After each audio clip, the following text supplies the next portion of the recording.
Newton के गति का दूसरा नियम इसी बल और संवेग में संबंधों की व्याख्या करता है।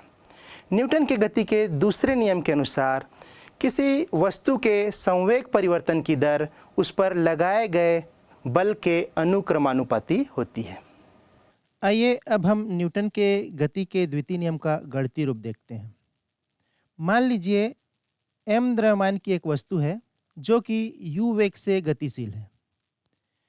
जब इस पर बाहर से बल लगाते हैं तो इसका वेग u से बदलकर v हो जाता है। तो इस प्रकार इसका प्रारंभिक संवेग p1 जो है वह हो जाएगा p1 बराबर m गुणा u, और इसका अंतिम संवेग को अगर हम p2 से प्रदर्शित करें तो p2 बराबर m इंटू v। अब हम संवेग में परिवर्तन की बात करते हैं। तो संवेग में परिवर्तन जो है वह होता है अंतिम संवेग ऋण प्रारंभिक संवेग। तो यहाँ पर संवेग में परिवर्तन p2 minus p1 equal to mv minus mu होगा। संवेग में परिवर्तन को हम डेल p से भी प्रदर्शित करते हैं। तो इसे हम इस प्रकार से भी लिख सकते हैं, डेल p बराबर mv माइनस mu। अब अगर हम यहाँ से m को कॉमन निकाल लें तो इसका रूप कुछ इस प्रकार से हो जाएगा, del p equal to m bracket में v माइनस u। अब मान लीजिए जो बल हमने वस्तु पर लगाया था वह बहुत ही कम समय डेल टी के लिए लगाया था। तो संवेग में परिवर्तन की दर इससे इस प्रकार से हो जाएगा, डेल पी बटे डेल टी बराबर m ब्रैकेट में v minus U upon del T. इसे हम समीकरण 1 नाम दे देते हैं। बच्चों, अब न्यूटन के गति के दूसरे नियम से आप जान ही चुके हैं कि संवेग में परिवर्तन की दर उस पर लगाए गए बल के अनुक्रमानुपाती होती है। इस प्रकार F is proportional to m v minus U upon del T. अब आप जानते हैं कि जब प्रोपोर्शनल के चिन्ह को हटाया जाता है तो एक नियतांक वहाँ पर जुड़ जाता है। तो यहाँ पर हम नियतांक के रूप में k लेते हैं। तो न्यूटन के गति का दूसरा नियम जो है कुछ इस प्रकार से हो जाएगा, F equal to k into m into V minus U upon del T. अब बच्चों, आप जानते हैं कि v माइनस यू मतलब होता है वेग में परिवर्तन और v minus U upon del T मतलब वेग में परिवर्तन की दर। और आप बहुत अच्छे तरीके से जानते हैं कि वेग में परिवर्तन की दर को हम त्वरण कहते हैं और त्वरण को a से प्रदर्शित करते हैं। इसलिए अब हम इसे इस प्रकार से लिख सकते हैं कि F equal to k into m into a। k का मान बल F, द्रव्यमान m और त्वरण a के मात्रकों पर निर्भर करता है। F, m और a के मात्रक इस प्रकार चुने जाते हैं कि एकांक द्रव्यमान की वस्तु पर एकांक बल लगाने पर उसमें एकांक त्वरण उत्पन्न हो। इस प्रकार यहाँ पर F जो है वह 1 न्यूटन हो जाएगा, m जो है वह 1 किलोग्राम हो जाएगा और a जो है वह 1 मीटर प्रति सेकंड स्क्वायर हो जाएगा। तो इस प्रकार k का मान जो है हमें 1 प्राप्त होगा। इस प्रकार समीकरण F बराबर k into m into a में k का मान 1 रखने पर हमें F equal to m into a प्राप्त होगा। इस प्रकार किसी वस्तु पर लगाया गया बल उसके द्रव्यमान तथा त्वरण के गुणनफल के बराबर होता है। यही न्यूटन के गति के दूसरे नियम का गणितीय रूप है। अब हम गति के द्वितीय नियम के निष्कर्ष देखेंगे। तो इसमें पहला है जड़त्व की माप। आप गति के दूसरे नियम से जान ही चुके हैं कि बल F बराबर m इंटू ए होता है या A equal to F upon m। अब यदि वस्तु पर लगाया गया बल नियत हो तो यह समीकरण इस प्रकार से हो जाएगा, ए बराबर नियतांक बटे एम। इसका मतलब यह हुआ कि ए जो है वह द्रव्यमान एम के व्युत्क्रमानुपाती है। इस प्रकार किसी वस्तु में उत्पन्न त्वरण उसके द्रव्यमान के व्युत्क्रमानुपाती होता है। गति के द्वितीय नियम से प्रथम नियम का निगमन। न्यूटन के गति के दूसरे नियम से आप जानते ही हैं कि F equal to M into A, और ए जो है वह वेग में परिवर्तन की दर है, इसलिए इसे हम इस प्रकार से लिख सकते हैं, F equal to M into del V upon del T. अब यदि इस समीकरण में F बराबर 0 हो तो del V upon del T का मान 0 होगा, क्योंकि किसी वस्तु का द्रव्यमान शून्य नहीं हो सकता। अब del V upon del T बराबर 0, इसका यह अर्थ हुआ कि यहाँ पर वेग जो है वह नियत होगा। इस प्रकार यदि किसी वस्तु पर लगाया गया बाह्य बल शून्य हो तो वस्तु का वेग नियत होता है। वस्तु के वेग में परिवर्तन शून्य होगा, अर्थात यदि वस्तु स्थिर है तो वह स्थिर ही रहेगी, और यदि वस्तु गतिशील है तो वह उसी वेग से गति करती रहेगी। और बच्चों, यही न्यूटन के गति का प्रथम नियम है। इस प्रकार आपने देखा कि न्यूटन के गति के द्वितीय नियम से हम न्यूटन के गति का प्रथम नियम प्राप्त कर सकते हैं। सरल रेखा में किसी पिंड को एक समान गति से चलाने के लिए बाह्य बल की आवश्यकता नहीं होती। गति के नियम से आप जानते ही हैं, F equal to M into A, और यदि वस्तु एक समान गति कर रही है तो वहाँ पर त्वरण जो है वह शून्य होगा, यानी A इक्वल टू 0। तो समीकरण F equal to M into A में हम यदि A बराबर 0 रख दें तो यह इस प्रकार से हो जाएगा, F equal to M into 0, यानी F इक्वल टू 0, अर्थात एक समान गति के लिए बाहरी बल की आवश्यकता नहीं होती। अब हम गति के द्वितीय नियम का अगला निष्कर्ष देखते हैं। त्वरित गति सदैव बाह्य बल लगाने से होती है।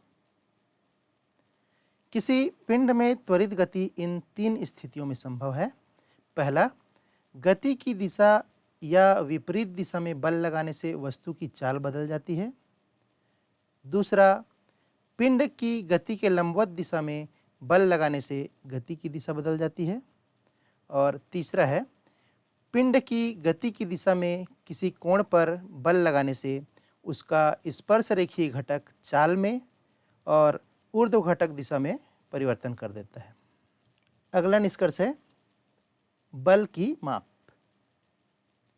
न्यूटन के गति के दूसरे नियम से हम जानते हैं कि F बराबर एम इंटू ए, या F equal to M into D V upon D T, यानी किसी पिंड के द्रव्यमान m और वेग में किसी समय अंतराल dt में होने वाले परिवर्तन dv के ज्ञात होने पर आरोपित बल F का मान ज्ञात कर सकते हैं।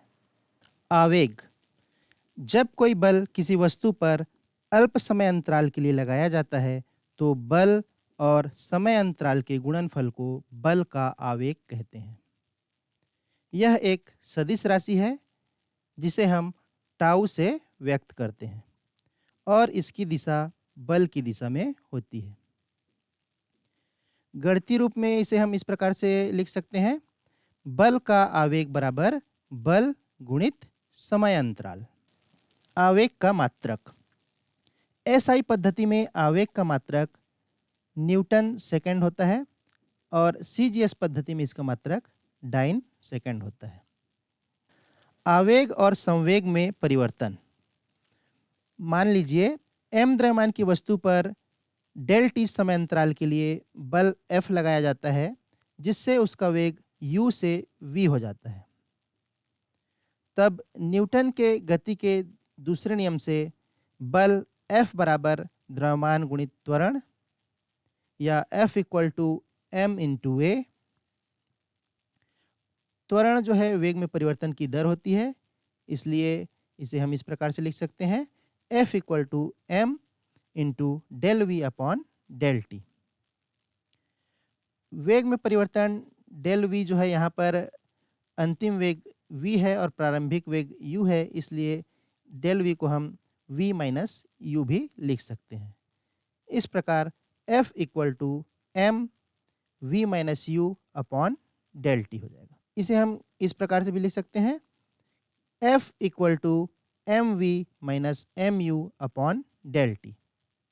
और आप जान ही रहे हैं कि एम वी जो है वह किसी वस्तु का अंतिम संवेग होता है और एम यू जो है वह वस्तु का प्रारंभिक संवेग होता है। तो यहाँ पर M V minus M U का मतलब हुआ संवेग में परिवर्तन। तो यह समीकरण इस प्रकार से हो जाएगा, F equal to del P upon del T, या del P equal to F into del T. और आप जानते ही हैं F इंटू डेल टी जो है वह बल का आवेग होता है, इसलिए इसको हम इस प्रकार से लिख सकते हैं कि del P equal to F into del T equal to tau. इस प्रकार हमने देखा किसी वस्तु पर लगने वाले बल का आवेग उसके संवेग में परिवर्तन के बराबर होता है। आइए अब हम आवेग का दैनिक जीवन से संबंध देखते हैं। आप लोग क्रिकेट खेलते होंगे और यदि नहीं भी खेलते होंगे तो देखते तो ज़रूर होंगे। क्रिकेट के खेल में आप देखते हैं कि जब कोई गेंद तेज़ी से आती है तो खिलाड़ी उसे कैच करते समय अपने हाथ पीछे की ओर कर लेता है। वह ऐसा क्यों करता है, और यदि वह ऐसा ना करे तो क्या होगा? यदि वह ऐसा ना करे तो उसे हाथ में चोट लग सकती है और वह ठीक ढंग से गेंद को कैच नहीं कर पाएगा। लेकिन जब वह हाथ पीछे करता है तो इससे समय का अंतराल जो है वह बढ़ जाता है।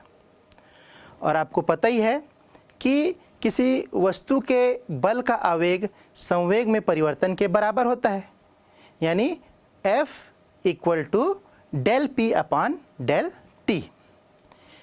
यानी डेल टी समय अंतराल के कारण बढ़ गया, तो डेल टी का मान जब बढ़ेगा तो बल का प्रभाव क्या हो जाएगा?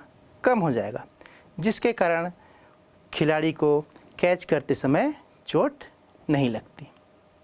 सर्कस में आप लोग देखे होंगे कि उसमें कलाकार जो हैं काफ़ी ऊंचाई से कूदते हैं। तो वो काफ़ी ऊंचाई से किस पर कूदते हैं? जाली में कूदते हैं या मोटे गद्दे में कूदते हैं। तो जाली में कूदने से या मोटे गद्दे में कूदने से उन्हें कम चोट लगती है या चोट नहीं भी लगती। तो ऐसा क्यों होता है? जब कलाकार ऊंचाई से जाली में कूदते हैं तो आपने देखा होगा कि जाली कुछ दूर तक नीचे आ जाती है, यानी कूदने के बाद ही वो तुरंत विराम अवस्था में नहीं आते बल्कि कुछ देर बाद विराम अवस्था में आते हैं, जिसके कारण समय अंतराल बढ़ जाता है और समय अंतराल बढ़ जाने के कारण उन्हें चोट कम लगती है। अब आपको मैं इस पूरी प्रक्रिया को एक प्रयोग के माध्यम से दिखाऊंगा। देखिए मेरे पास यहाँ पर एक टेस्ट ट्यूब है, इसे मैं पहले रेत में गिरा के दिखाऊंगा तो देखेंगे क्या प्रभाव पड़ता है। इसके बाद मैं इसी टेस्ट ट्यूब को पक्के फर्श पर गिरा के दिखाऊंगा। अब मैं इस टेस्ट ट्यूब को रेत पर गिराता हूं, देखते हैं क्या होता है। आपने देखा कि यह टेस्ट ट्यूब रेत पर गिरने से तुरंत विराम अवस्था में नहीं आई, बल्कि रेत के अंदर यह कुछ धंस गई। मतलब रेत में गिरते हुए इसने कुछ समय लिया, जिससे डेल टी का मान बढ़ जाता है और डेल टी के मान बढ़ने से इस पर बल का प्रभाव कम हो जाता है, जिसके कारण इसे कोई नुकसान नहीं पहुंचता और यह नहीं टूटती। आइए अब हम इसे पक्के फर्श पर गिराते हैं और देखते हैं क्या होता है।